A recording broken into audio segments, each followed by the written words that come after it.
కేవలం 7,999K up to 10 kgs వరకు బరువు తగ్గి అధిక బరువు నుంచి వచ్చే ప్రధాన సమస్యలను దూరం చేసుకోండి. టాలీవుడ్ లో తమిళ మ్యూజిక్ డైరెక్టర్స్ దే హవా.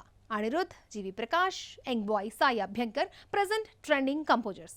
కానీ వీరి సీనియర్స్ ఏఆర్ రెహమాన్, యువన్ శంకర్ రాజాలకు ఆఫర్స్ అంతంత మాత్రమే.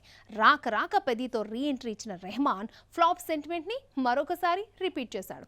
మరి యువన్ శంకర్ రాజా పరిస్థితి ఏంటి? టాలీవుడ్ నుంచి ఆఫర్స్ కరువయ్యాయా? రెహమాన్ కూడా మరొక యువన్ శంకర్ రాజా అవుతున్నాడా? దేవిశ్రీ ప్రసాద్ హీరోగా focus, Thaman selective projects, Keeravani వారణాసితో ప్రయాణం వల్ల టాలీవుడ్ లో స్టార్ కంపోజర్స్ కొరత ఏర్పడింది. ఇంకే ఉంది, తమిళ కంపోజర్స్ ను అరువు తెస్తోంది. జీవి ప్రకాష్ ప్రస్తుతానికి తెలుగులో 3-4 సినిమాలకు కమిట్. అనిరుద్ రవిచంద్రన్ కూడా 4-5 సినిమాలతో బిజీ. సాయి అభ్యంకర్ ఖాతాలో అట్లీ బన్నీ ఫిలిం రాక ఉంది. మరీ seniors AR Rahman and Yuvan Shankar రాజాలు మాత్రం టాలీవుడ్ ఆఫర్స్ కోసం వెయిట్ చేయాల్సిన పరిస్థితి.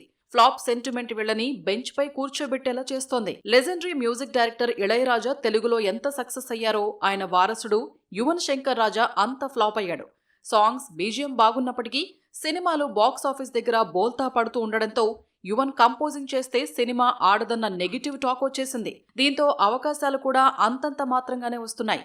గ్యాంగ్స్ ఆఫ్ గోదావరి తర్వాత తెలుగులో కాస్త గ్యాప్ తీసుకున్న యువన్ రీసెంట్లీ సౌండ్ ఇంజనీర్ సినిమాకు కమిట్ అయ్యాడు. ఆస్కార్ విన్నర్ అయ్యాడేమో గానీ టాలీవుడ్ లో సరైన సక్సెస్ లేక సతమతమవుతున్నాడు స్టార్ కంపోజర్ ఏఆర్ రెహమాన్. టైంకి సాంగ్స్ ఇవ్వడన్న విషయాన్ని పక్కన పెడితే అతడు మ్యూజిక్ అందిస్తే ఫ్లాప్ అన్న సెంటిమెంట్ తెలుగులో బలంగా నాటుకుపోయింది. అతడు కెరీర్ మొదలుపెట్టిన తొలినాళ్లలో స్ట్రైట్ తెలుగు మూవీస్ కు కంపోజింగ్ చేశాడు. ఆ సినిమాలన్నీ ఫ్లాప్స్. ఆ తర్వాత బైలింగ్వల్ చిత్రాలది అదే సిచ్యువేషన్.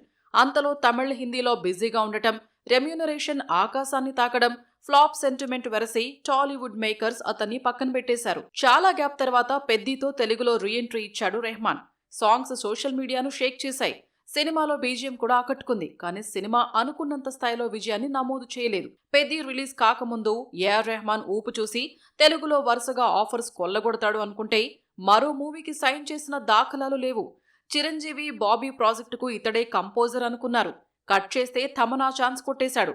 మరి ఆస్కార్ విన్నర్ తెలుగులో ఆఫర్స్ కొల్లగొట్టి బిజీ అవుతాడా, లేక యువన్ శంకర్ రాజాల అడపాదడపా చిత్రాలతో సరిపెట్టేస్తాడా?